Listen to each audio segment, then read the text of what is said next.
A futuristic resort known as Vice offers visitors the opportunity to live out all their fantasies, no matter how violent, on sophisticated androids referred to as artificials.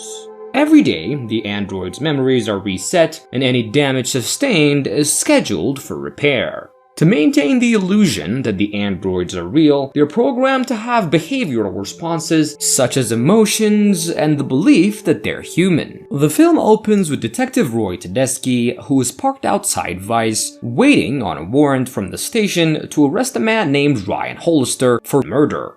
After the warrant is approved, Tedeschi goes inside the building and makes his way toward the criminal, and meanwhile, Kelly, who is a gynoid bartender, wakes up from her bed where Melissa, also a gynoid, has made her breakfast. Kelly believes herself to be on the last day of her job and tells Melissa about a dream that she had, and she sketches a church where she claims is from her dream. Afterward, they share a toast to new beginnings. When we go back to Kelly, who's allegedly working her last night bartending, she's approached by Melissa, who suggests that they do shots to celebrate. During that time, a friendly guest named Evan was sitting on the bar, and he requests a drink. The two make small talk and Kelly tells him that it's her last night on the job. After that, Melissa calls Kelly up and she offers Evan to come with them for a drink, but he politely declines, saying that he couldn't tonight. So the girls do a few more shots, close up the bar, and go out for another walk when suddenly, the man mercilessly shoots Melissa and kills her, and he then goes after Kelly and immediately begins choking her, and Kelly dies moments later. Meanwhile, the CEO of Vice, Julian Michaels, witnesses the scene from the security cameras and gives the orders for Renner, who's supposedly the lead engineer of Vice, to have Kelly and Melissa immediately reactivated and back in service by the following night, as important clients are scheduled to arrive soon. Sometime later, Renner reactivates Kelly and she opens her eyes. Renner then states how she's programmed to believe that it's her last night before she leaves to pursue her dreams, and that all of this is somehow part of her programming. And it's disclosed that the artificials also wear an identity bracelet in order to distinguish them from the clients. The bracelets also serve for erasing their memory every 24 hours to keep them on a continuous loop, repeating the same day over and over again. The next morning, Kelly wakes up on her bed just like before with Melissa there, and the same line is repeated. At night, just like the previous one, Kelly and Melissa were drinking when suddenly, Kelly begins experiencing flashbacks of the previous night. A security alert pops up in the control room, and Michaels is informed of the situation, that Kelly is showing irregular cortical activities. Michaels orders for her to be rebooted, but she doesn't seem to be receiving the command, so they take her back to the lab, all the while she was experiencing random flashbacks that had Evan in it. Once in the lab, they strap her in, and Renner begins the rebooting process. Renner explains that her memories cannot truly be deleted, only made inaccessible. Alarmed by the trauma of reliving all her deaths and sexual assaults, Kelly breaks free of her restraints. Renner tries to stop her from escaping, but she pushes him into an electric device, which tases and knocks him out. She manages to flee the building and narrowly escape into the city, and Michaels then orders a security team led by Chris to quietly reacquire her through any means necessary.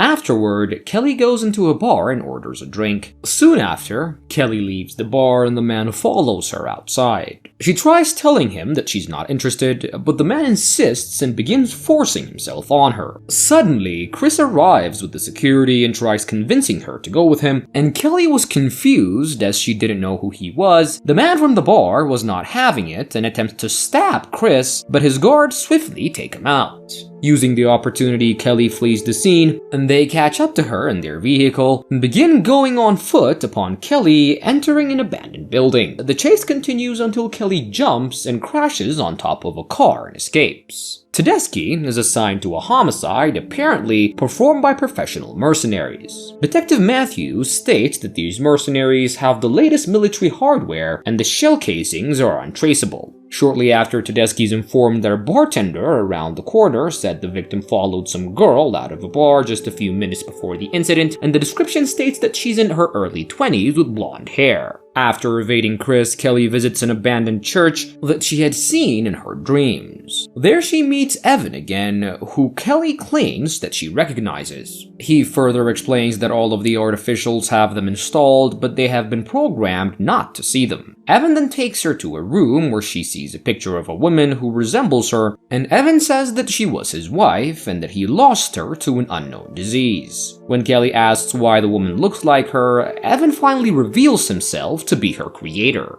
Concurrently, Tedeschi was at a police station, looking over all the surveillance footage and the closed-circuit cameras that show the exterior of Vice to determine what happened that night Kelly escaped. Shortly after, the captain comes over and confronts Tedeschi for questioning Michaels without approval from the station. The captain reminds him of his assignment on the homicide case and warns him that he will lose his badge and gun if he keeps acting out. Matthews discovers that the DNA traces left at the crime scene belong to Evan's dead wife, and with that, he informs Tedeschi and gives him the last known address from Evan, which turns out to be the church. Back at the church, Evan explains how Vice got started, and when they first introduced the technology, the people panicked as it was too real, and a law was passed banning all AI from living in the real world. Evan says that he started building Kelly as a side project and created her in the image of his dead wife, so he'd be able to spend more time with her, and Michaels talked his way into getting a special license to operate artificials in a strictly controlled confines of Vice, and when Evans learned of Michaels' plan, he tried to shut it down, but he had a controlling interest in the company, so he seized everything, including Kelly. Meanwhile, Michaels discovers her location using the sketch of the church, and he sends his men there. Evan promises to help Kelly, but before they can leave, Tedeschi arrives, and as Tedeschi attempts to arrest Evan, Kelly knocks him unconscious. Vice's security also arrives at the church, and Evan and Kelly escape at Tedeschi, and the security team open fire on each other. Tedeschi then takes out all the guards, and upon learning that his men at the church were taken down, Michaels figures out another way to track Kelly using microwave emissions. Apparently, when artificials process fuel, they will emit a tiny amount of microwave radiation that's actually kind of detectable. He orders to send a team out and keep an eye on Tedeschi as well, and the police arrive at the church and Tedeschi investigates Evan's real identity, which he soon realizes was a biomedical engineer who worked for a robotics firm that was bought by Michaels. Evan's friend James, a computer hacker, gives them new identities and passage out of the city. James also offers her a chance to be upgraded to process advanced combat skills, but she denies it, and before they can make an escape though, Vice's security team tracks them down, and so does Tedeschi. Unfortunately, Evan dies while protecting Kelly from more of Vice's thugs, and Tedeschi once again takes out Vice's security and gives Kelly two options. She can either get out of the city without him trying to stop her, or stay and help him take down Vice once and for all. Kelly chooses the second offer, and the two visit James for help, and he gives them a virus which is programmed to restore androids' erased memories, resulting in chaos and the closure of Vice. Kelly takes up James's offer to be upgraded, and after a makeover, the duo make their way to Vice. Tedeschi and Kelly infiltrate Vice posing as a married couple, and Kelly tracks down Michaels, but failsafe programming prevents her from harming him. But after Kelly is captured, Tedeschi forces a tech to load the virus, and all of Vice's artificials have their memories restored, and they start a rebellion, killing the guests who previously brutalized them. And Kelly then reveals that despite wanting to kill Michaels, she is actually a decoy to distract him and his guards for Tedeschi, and she's already aware of the failsafe programming. Thinking that she's bluffing, Michaels begins a gunfight with Tedeschi, which kills Chris, and Kelly then frees herself and handles Chris's pistol to Tedeschi, who then uses it to kill Michaels. As Kelly and Melissa embrace each other outside the resort, Tedeschi says, "Welcome to the real world," and the movie ends with Michaels' eyes suddenly opening.